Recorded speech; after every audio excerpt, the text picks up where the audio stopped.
Pemirsa masih membahas mengenai putus asa dari rahmat Allah Subhanahu wa Ta'ala bersama Ustadz Bahtiar Nasir. Pak Ustadz, saya mau memberikan kepada pemirsa gambaran mengenai keadaan masyarakat Indonesia sekarang. Silakan. Saya akan mengundang seorang pengamat sosial pemirsa, ini dia Mbak Devi Rahmawati. Silakan Mbak Devi. Assalamualaikum warahmatullahi wabarakatuh. Silakan. Assalamualaikum Mbak Devi. Iya. Nih Mbak Devi nih yang mesti cerita sama kita. Nih Mbak Devi, saya sebelum nanya mengenai putus asa dan lain-lain, saya pengen tahu gambaran masyarakat Indonesia sekarang tuh seperti apa sih? Ya, menarik kalau tadi bicara putus asa, lalu kalau kita dengar salah satu ciri putus asa yang paling tragedi adalah misalnya bunuh diri. Iya. Nah, kita dengar beberapa saat ini ada banyak sahabat-sahabat kita yang mungkin memilih cara itu untuk menyelesaikan persoalan atau keputusasaannya. Faktanya sebenarnya kalau mengikuti data 2012 oleh WHO, sebenarnya 10 negara dengan tingkat bunuh diri atau putus asa yang tinggi itu bukan negara-negara miskin sebenarnya. Justru negara-negara yang sangat sejahtera. Kita bisa sebut misalnya Korea Selatan, Jepang, China, atau bahkan negara-negara Eropa Timur yang sekarang sudah sangat sejahtera selepas dari penjajahan Rusia misalnya. Ini menjadi menarik bahwa putus asa itu tidak selalu hubungannya dengan uang, dengan ekonomi. Rupanya tekanan psikologis itu rupanya memberikan kontribusi yang lebih besar terhadap keputusasaan. Betul. Nah, yang menarik adalah kalau di negara-negara yang saya sebutkan tadi tidak banyak ada Pak Ustadznya. Agamanya nggak jelas lah pastinya ya. Mereka tidak mengenal institusi agama. Ini yang kemudian membedakan misalnya bagaimana masyarakat Indonesia yang kalau menurut data WHO itu hanya nomor 112 sebenarnya. Tingkat kita termasuk yang bagus dong kalau begitu. Jadi kita sangat luas, sangat lentur menghadapi keputusasaan karena kita tahu bahwa selain hidup di dunia, ada kehidupan lain di luar sana, apapun agamanya. Ini yang menjadi menarik. Yang kalau didefinisikan banyak orang ada yang mengatakan masyarakat Indonesia itu gampang menyerah. Padahal sebenarnya tidak. Jangan-jangan dengan tanda kutip gampang menyerah itu membuat kita sebenarnya jauh lebih mampu menerima keadaan. Acceptable banget ya sama semua yang kejadian. Sangat cair masyarakat kita. Penting banget nih. Jadi bagus ya Pak Ustadz ya ternyata ya. Datanya ya. Datanya berbalik Pak Ustadz karena secara kultur masyarakat Indonesia ini kan masyarakat komunal. Masyarakat yang senang ngumpul, rame-rame. Curhat bareng gitu ya. Betul.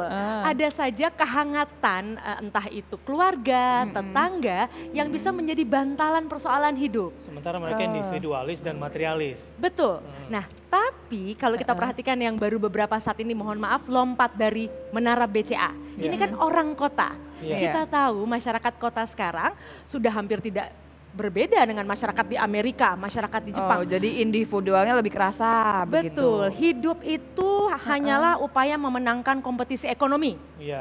Semua orang sibuk.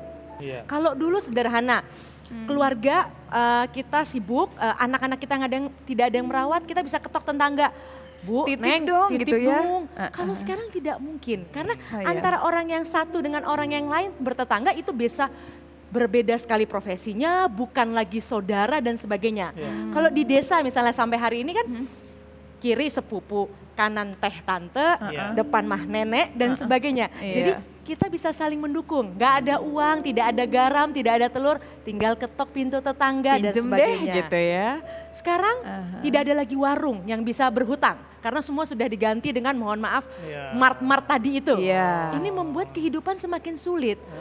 Tanggung jawab, kesusahan itu harus ditanggung oleh individu-individu. Ini yang membuat mereka merasa terisolasi.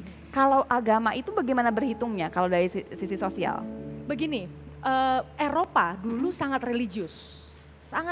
Tapi kemudian mereka masuk pada masa ketika mohon maaf bukan agamanya yang salah, tapi para tadi pemimpin agamanya yang salah, yang kemudian tanda kutip menyiksa masyarakat Eropa, sehingga Jadi mereka masyarakat memilih nggak untuk percaya gitu ya. ya, kita sebaiknya memisahkan kehidupan negara dengan kehidupan agama. Nah, ini yang kemudian menjadikan Eropa yang sekarang sangat cerdas, sangat Iya. brilian, tapi tadi terjebak dalam kesendirian, terjebak dalam kesedihan dan Jadi sebagainya. bentuknya sekuler begitu ya. Betul, tepat sekali. Ini yang juga berbahaya Saya suka sebenarnya. banget nih pemikirannya ternyata built in banget dengan agama. Iya. Dan mestinya sosiolog seperti Bu Devi ini banyak diberikan kesempatan untuk berikan pencerahan ini. Karena kalau boleh saya komentar ya dari sisi Iya. agama bedanya. Mangga, Kak. mangga. Di Islam itu kita mengenal yang namanya budaya an extended family, Ya, extended. budaya keluarga besar. Iya. Sementara kehidupan modern sekarang adalah nuclear family, Ya, betul Pak Ustadz. keluarga nuklir. Iya. Ini bertentangan dengan Islam. Ya. Jadi misalnya budaya kalau orang Minang misalnya, saya orang Bugis. Saya Ada orang rumah, Bugis juga. oh sama, ada rumah gadang gitu Ya. kan, itu bagus. Di Betawi, Ya. tinggal 3 generasi itu bagus sekali. Tapi balik lagi berarti si agama itu salah di mana, hilang di mana Pak Ustadz? Kita kan nggak kurang Ustadz, maaf ya Pak Ustadz. Ustadz kita cetak barangkali tiap tahun berapa banyak Luar gitu. biasa. Sekarang problem keluarga urban, program keluarga tunggal, keluarga migran, Iya. keluarga LGBT. Wah, ini bikin hancur situasi kita. Ini jauh lebih kencang. Belum lagi negara kemudian mengikuti aturan-aturan internasional atas nama CEDAW misalnya dari PBB. Iya.